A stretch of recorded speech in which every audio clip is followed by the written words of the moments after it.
Are you going to go with one of them, Julian, or would you like to have maybe a more balanced, opportunity there in the utility spots and a cheaper captain?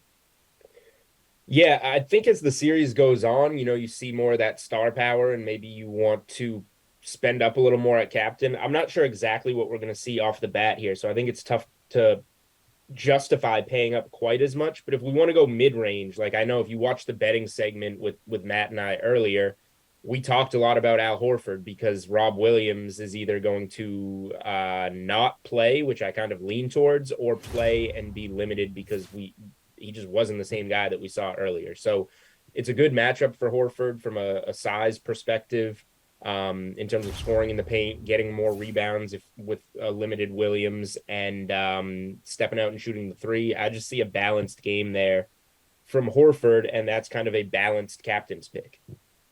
What's going to be interesting though, Jeff, is obviously like DraftKings, for instance, has a millionaire contest for this showdown tonight, so it's going to be difficult to have a lineup that isn't going to be duplicated a million times, whether it's Tatum or Steph or Jaylen Brown in the captain spot, Smart, Al Horford. Like you almost want to go with somebody like Gary Payton II, who's going to play tonight. It looks like, according to Shams Charania, he's on track to play. He's super cheap, and you could again load up in the utility. What's your goal ultimately if you're looking for a little differentiation?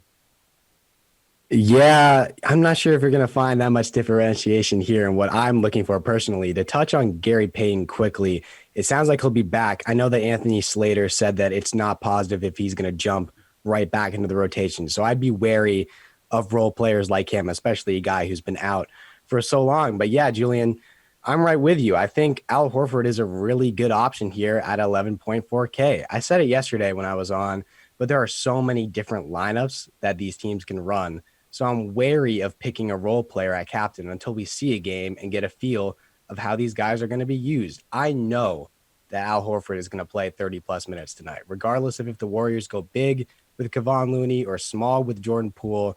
There is a place for Horford on the court, and he doesn't need to score a lot to produce. From a fantasy perspective, he's at double-digit rebounds in 3 of his last 5 games, at least 3 assists in every game since the end of April versus the Nets. And he's really been racking up the blocks lately too. So I'm rolling with a 35-year-old Horford. He's apparently found the fountain of youth as well. I think there are a couple of options that you can look at paying down wise. I think Derek White is a guy who I highlighted. I think he's going to see the floor a lot. But right now, I'm rolling with guaranteed production, and you're getting that in Al Horford.